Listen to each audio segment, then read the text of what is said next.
హస్తం చేతికి అస్త్రం. కేంద్ర కేబినెట్ నిర్ణయంతో కాంగ్రెస్ లో జోష్.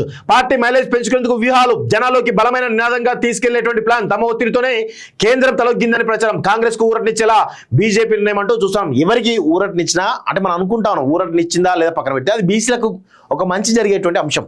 అది 100% స్వాగతించాల్సిందే. సరే, దానిలో రాహుల్ గాంధీ గారు జాతీయ వాళ్ళ మేనిఫెస్టోలు కూడా కులగణన చేస్తాం, జాతీయ కులగణన చేస్తామని చెప్పేసి కూడా చాలా స్పష్టంగా చెప్పడం. బీజేపీ ఆ నిర్ణయం తీసుకోవడం, ఆ తర్వాత బీజేపీ ఆ నిర్ణయం తీసుకున్న తర్వాత ఎలాంటి స్టెప్స్ వేస్తే కూడా చూడాల్సిన అవసరం అయితే ఉంటుంది. అంత ఈజీగా కాంగ్రెస్ క్రెడిట్ ఇస్తుందైతే నేనైతే అనుకోను. కానీ కాంగ్రెస్ పార్టీ దీన్ని ఏ విధంగా వాడుకుంటుంది? ఈ రాష్ట్రంలో చాలా పెద్ద ఎత్తున స్కీమ్స్ ఇంప్లిమెంట్ అవుతున్నా ఒక్కటి కూడా వాడుకోలేకపోతున్నారు, వాళ్ళు ప్రచారం చేసుకోలేకపోతున్నారు. మరి అదే విధంగా పరిస్థితి కొనసాగుతుందా లేదా వాళ్ళే తెలుసుకోవాలి. కులగణన జరిగితే కాంగ్రెస్ క్రెడిట్ కిందికి పోవాలి. కానీ కాంగ్రెస్ క్రెడిట్ కిందికి పోకుండా మరి బీజేపీ ఎలా నిలువరిస్తుంది, కాంగ్రెస్ పార్టీలో అంతర్గత కలహాలతో వాళ్ళు ఏమన్నా చేసుకుంటారా అనేది కూడా తెలియాల్సిన అవసరం అయితే ఉంది. తెలిస్తే కూడా పెద్ద విషయం అయితే కాదు. హస్తం చేతికి అస్త్రం.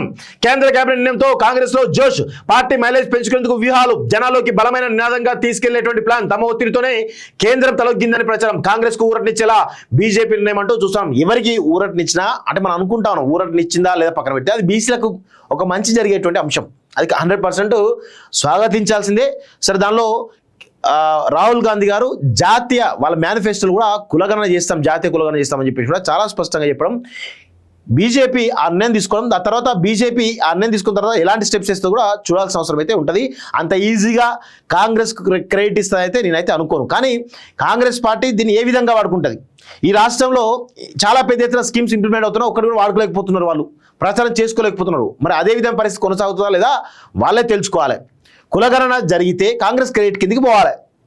కానీ కాంగ్రెస్ క్రెడిట్ కిందికి పోకుండా మరి బీజేపీ ఎలా నిలువరిస్తుంది, కాంగ్రెస్ పార్టీలో అంతర్గత కలహాలతో వాళ్ళు ఏమన్నా చేసుకుంటారా అనేది కూడా తెలియాల్సిన అవసరం అయితే ఉంది. తెలిస్తే కూడా పెద్ద విషయం అయితే కాదు. విదేశాల్లో ఉన్నత విద్యను చదువుకోవాలని అనుకుంటున్నారా? అయితే వెంటనే ఫ్లైగ్రాడ్ ఓవర్సీస్ ఎడ్యుకేషన్ కన్సల్టెన్సీని సంప్రదించండి. మీ విదేశీ కలలను సాకారం చేసుకోండి. ఫ్లైగ్రాడ్